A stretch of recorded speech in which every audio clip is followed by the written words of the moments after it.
4 দফা আমরা আবার পুনঃসন্নিবেশিত করেছি। আওয়ামী লীগের প্রেসিডিয়াম সদস্য ও সাবেক মন্ত্রী আমির হোসেন আমুকে গ্রেপ্তার করেছে ঢাকা মহানগর গোয়েন্দা পুলিশ। বুধবার বেলা 12টার দিকে রাজধানীর ধানমন্ডি এলাকার একটি বাসা থেকে তাকে গ্রেপ্তার করা হয়েছে। তার প্রতিটি পদক্ষেপে বিতর্ক এ বিষয়ে ঢাকা মেট্রোপলিটন পুলিশের অতিরিক্ত পুলিশ কমিশনার রেজাউল করিম মল্লিক জানান, আমির হোসেন আমুর বিরুদ্ধে একাধিক হত্যা মামলা রয়েছে। তাকে একটি মামলায় গ্রেপ্তার দেখিয়ে আদালতে সোপর্দ করে রিমান্ডের আবেদন করা হবে।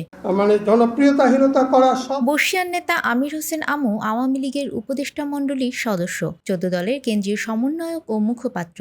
জাতীয় নেতা হলেও তার প্রভাব প্রতিপত্তি সবচেয়ে বেশি ছিল ঝালকাঠিতে। সেই সমস্ত নির্বাচন কিসের অধীনে হয়? গত 5 আগস্ট ছাত্র জনতার অভ্যুত্থানে আওয়ামী লীগ সরকারের পতনের পর শেখ হাসিনা দেশ ছাড়েন। এরপর আমুর ঝালকাঠির বাড়িতে বিক্ষুব্ধ জনতা হামলা ও অগ্নিসংযোগ করে। পরে ওই বাড়ি থেকে পোড়া অক্ষত মিলিয়ে প্রায় 4 কোটি টাকা ও বিদেশি মুদ্রা উদ্ধার করে সেনাবাহিনী ও পুলিশ। এর আগেই আমু পালিয়ে যান। এরপর থেকে আমুর অবস্থান কেউ জানতেন না। তার নামে একাধিক মামলা হয়েছে। মুক্তিযুদ্ধ যিনি তার নেতৃত্বে নিউজ ডেস্ক, আমাদের সময়। খালেদা জিয়া বলেছিল এই দেশে